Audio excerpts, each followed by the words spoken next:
All right, guys, welcome to the quick start guide to getting your Shopify store up and off the ground. The goal is to kind of break down the important things that you need to launch this in about a week or less. So it first starts off with obviously signing up for a Shopify account. You should already have an account, but if for some reason you don't, you just go type in Shopify, hit start for free. And Shopify has a couple of different account levels you can go with. I always recommend every beginner to start off with the basic, and you can always worry about the rest later. So you can come in here and sign up. I'm just gonna, for the sake of this, hotmail.com, and then it's gonna ask you to create a password and all this stuff. So you're just gonna create a password and sign up. And don't get too caught up in the technical questions that they're going to ask you. It's going to be some stuff like, what does your business do and all this stuff. But basically, you're going to hit sign up here, put in your credit card information, go with the first level. And I believe right now what they're doing, as you can see here, you can get the account for free for 3 days. And then for the next 3 months, it's $1. So you can always cancel, but you're not going to do that because you're going to make a ton of money in that time anyway. So that's what you're going to do.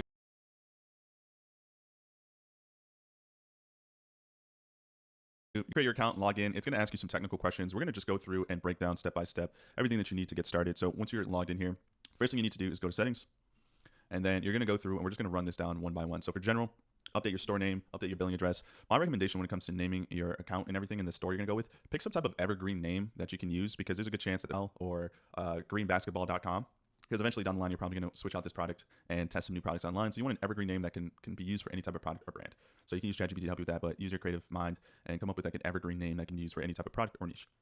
Okay, fill out all this basic information. Nothing here too crazy.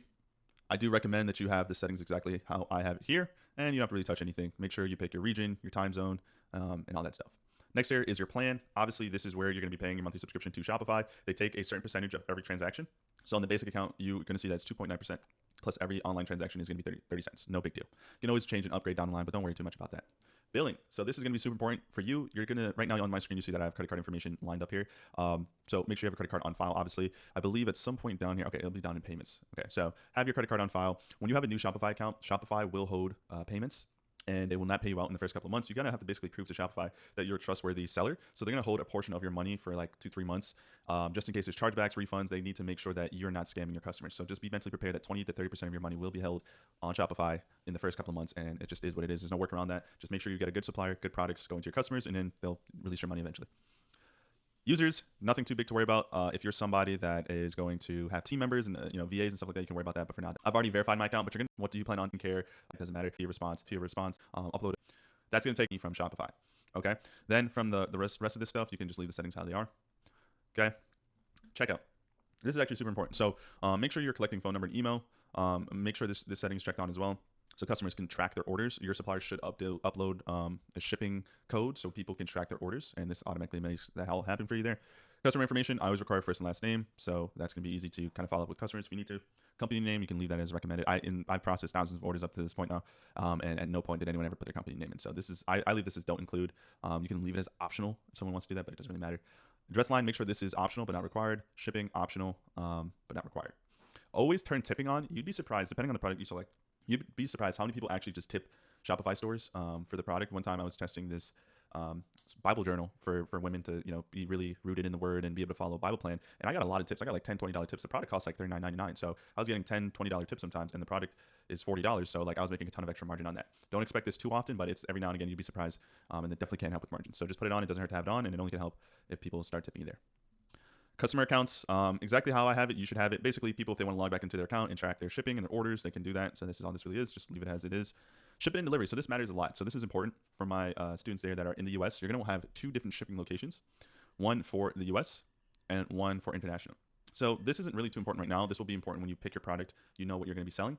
But the way I like to do a lot of things is if I'm selling a product that's over $50, it's really easy with shipping. I just make everything free shipping, right? Most people would hate to spend $50-$60 on an item, and those have to spend another $6-$7 on shipping. But if the item is less than $50, is I make the shipping cost like $5-$6. And if people spend a certain amount, then the shipping becomes free. So if they bundle 2 items together and it's now $60, then the shipping is free. So this just incentivizes people to spend more money. You don't have to really worry about that right now. I would literally just go into your shipping rates, go to edit rate, custom, standard shipping, leave this blank, and then just make for now your price free. And then depending on your product and whatnot, we can always circle back and add a certain shipping amount. So that actually could cost money. Okay, so people, shipping is great because if they spend $6-7 on shipping, that's free money, right? Your supplier is going to ship your product to your customer for a fixed rate anyway. You adding in a shipping amount is just you collecting more money, so for free, right? So that helps with margins. And then obviously in international, you can change this as well, but we make it free for international and US. But when we do when we do charge for shipping, I make it a little bit more money I make it like $4.99 shipping for the US and like $5.99 shipping in international countries like Europe, because their dollar right now is stronger than our dollar anyway. So them spending $5.99 is like them really spending $4.99 in the US, and it ends up being more money for us anyway. So that's what I do there. Everything else is, it is how it is. If you're using BS dropshipping, which I have a supplier section on the course where you can go through and look at different suppliers I use. BS dropshipping is one of them. You should have BS dropshipping in the app here. You don't need to add any rates. BS dropshipping will do that for you, but it should be populating here as an app. Tax and duties. Most of this stuff is set up how it's supposed to. You're supposed to be collecting sales taxes on your items. So when it comes to tax season, your job is a lot easier. So just make sure your Shopify tax service is activated and on, because they'll do all that for you, collect the sales tax based off the country and region. So you don't have to do anything here. None of the stuff I have on, maybe you can mess with it if you want, but I don't bother. Location is just where your home base is, where you're technically shipping the products from. You should have your billing address here. Maybe you have an online address. Or your physical home address. You can put that here. For tax reasons, it should be an actual legit address that you have access to, whether it's mail or business, because come tax time, that needs to correlate. So make sure that is an actual legit address. I recommend just buying an online address. If you have an actual LLC and company, you can buy like a digital address, and then all of the mail goes to that digital address, and they will forward it to your physical address, so your actual physical address isn't sitting all over the internet. Not that matters too much. Don't stress yourself. If that's going to take you 20 minutes to figure out, great, do it. But if it's going to take you a whole week to figure out, don't bother wasting your time. Apps and sales channels, we'll get into that later. Domains, we'll have a specific training on this. This is really, really, really easy. I recommend just doing GoDaddy, but we'll circle back to this. This is important because there's two types of domains: your actual website purchase domain, and then your Shopify like ID domain. That's important for down the line. Customer events, this doesn't really matter. We'll add specific pixels using our specific marketing channel, which will be Facebook. Notifications, if you want to get a certain sale or notification of certain things happening, you can set that up.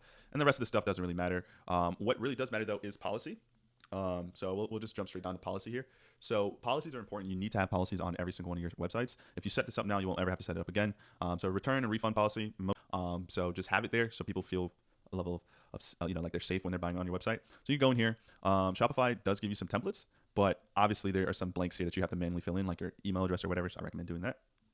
Privacy policy. This is another thing too, where you can just get you a quick little template. At the bottom, you might need to change contact information if need be. Terms and service, same thing. Just insert a template. Shipping policy, whatever your shipping policy is. So if you're going to be using like a standard supplier, they normally process the order within 1 to 2 days, and then they'll ship it out into 7 to 10 business days. So just make sure that's transparent and clear on your website. You don't want people getting confused when they purchase their product and it's not in their house in 5 to 7 days. And contact information, just use like a Google Voice number or an email, or just an email is fine. I highly recommend turning Shopify Inbox on. It'll have a chat bubble on your website at all times. So if people have a quick question before buying, they can shoot you a message. It'll populate on your phone. You can actually get the app, and then you can quickly answer questions. You would not believe, with the store that I'm doing like 5K a day with, I get like 2 to 3 questions every single day. And every time I answer them right away, after answering the question, I'll see that customer check out and buy like 2-3 items.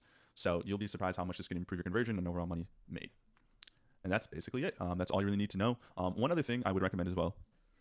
Go into the top right hand corner here, click on your name and email, and make sure you update your information. Add some extra security as well. You should be adding like 2-step authentication. You can add it here under the security section, and just update that so people can't just hack your account. You should have at least 2 different ways to get in your account besides just your email and password. I have a passkey, which is my Face ID, and then a phone number code as well. So I recommend you do the same, and then you should be all set with the basic backends of Shopify.